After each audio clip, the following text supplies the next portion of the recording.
I deleted my very first YouTube channel, not just a video or a post here and there, the entire thing.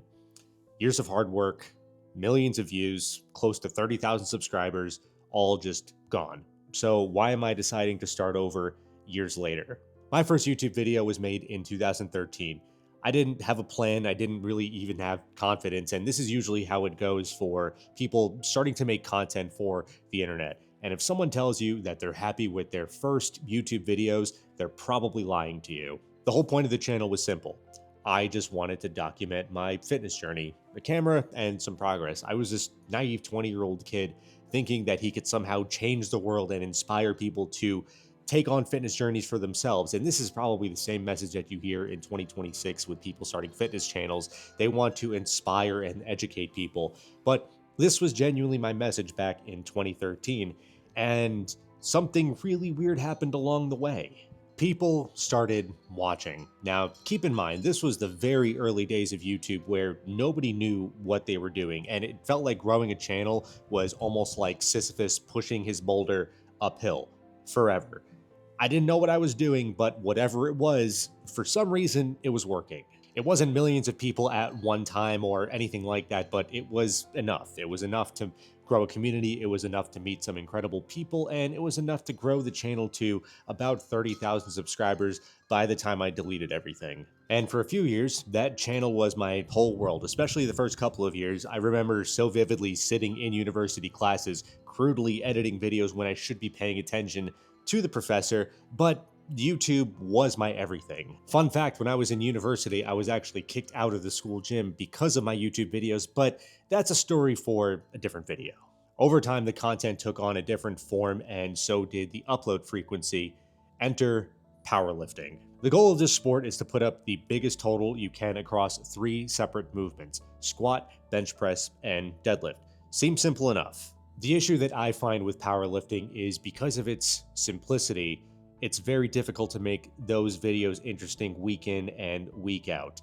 So I was doing this balancing act of trying to make my videos interesting, trying to focus on my training, and then also trying to remain present and committed to all my other obligations outside of YouTube and outside of fitness. So my 9 to 5 job, because I still had one, my family, my other relationships, and anything else that might have popped up at the time. And keep in mind, I'm still doing this whole YouTube thing by myself. Never in my life have I ever hired a videographer or an editor. One, because I thought I could do everything on my own, and 2, I wasn't really earning enough from YouTube to justify paying somebody to do these things for me. You can't really compare the average YouTube channel to a film set, but when you're trying to grow something by yourself, think of it this way. You're trying to be the producer, the director, the lights person, the sound person, camera person, the actor, and the editor all at the same time. So doing this all by myself with everything else I had going on in life at the time left me feeling pretty burnt out, which is why the upload frequency started to drop. At the time, I wanted to be the best powerlifter I could be, so I focused more on the training side of things rather than the content side. Now I promise, we're not at the doom and gloom part just yet. Social media as a whole gave me something that I'll forever be grateful for. It pushed me to open a gym. And that story is going to be its own dedicated video, but here's the main message.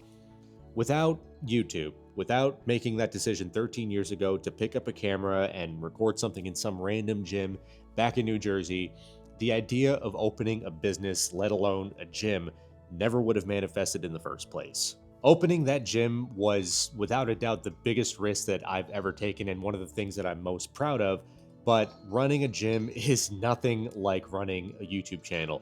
Not to really compare the two, but there was a lot of eye-opening moments when it became real.